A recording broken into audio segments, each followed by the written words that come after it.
Hi నమస్తే, welcome to Chaitrika kitchen. ఇప్పుడు మనము మునగాకు కరివేపాకు పొడిని రెడీ చేసుకుందాం. దానికోసం ఒక ప్యాన్ పెట్టుకొని అందులో 1 టేబుల్ స్పూన్ ఆయిల్ వేసుకొని 2 టేబుల్ స్పూన్ శనగపప్పును అయితే వేయించుకుందాము. ఇందులోనే 2 టేబుల్ స్పూన్ మినపప్పును కూడా వేసుకుందాము. అలాగే 2 టేబుల్ స్పూన్ ధనియాలు కూడా వేసుకుందాము. 1 టేబుల్ స్పూన్ జీలకర్ర కూడా వేసి వేయించుకుందాము. ఇదైతే వేగిందండి. దీన్ని ఒక ప్లేట్లోకి తీసుకొని చల్లారనిద్దాము.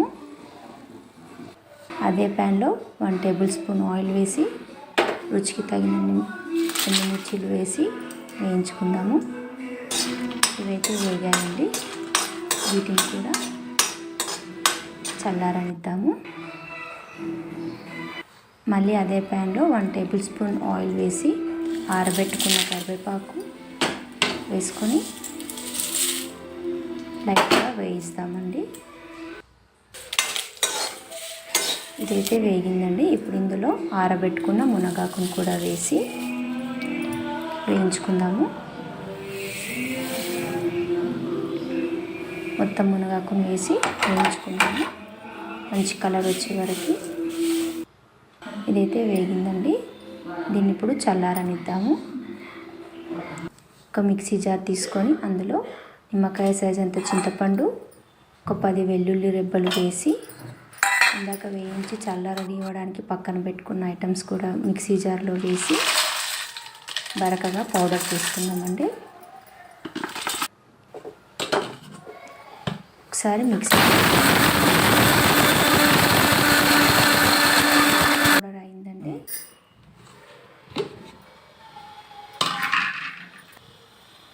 ఇందులో పసుపు, రుచికి తగినంత ఉప్పు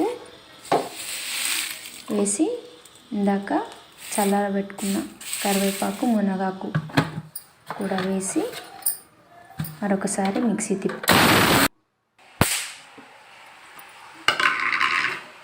ఇదైతే మిక్సీ అయిపోయిందండి. చూడండి పౌడర్ ఎలా రెడీ అయిందో. ఇదైతే రెడీ అయిపోయిందండి. మునగాకు కరివేపాకు పొడి అయితే రెడీ అయిపోయిందండి. ఇప్పుడు మనం దీన్ని ఒక బౌల్లోకి తీసుకొని సర్వ్ చేసుకుందామండి.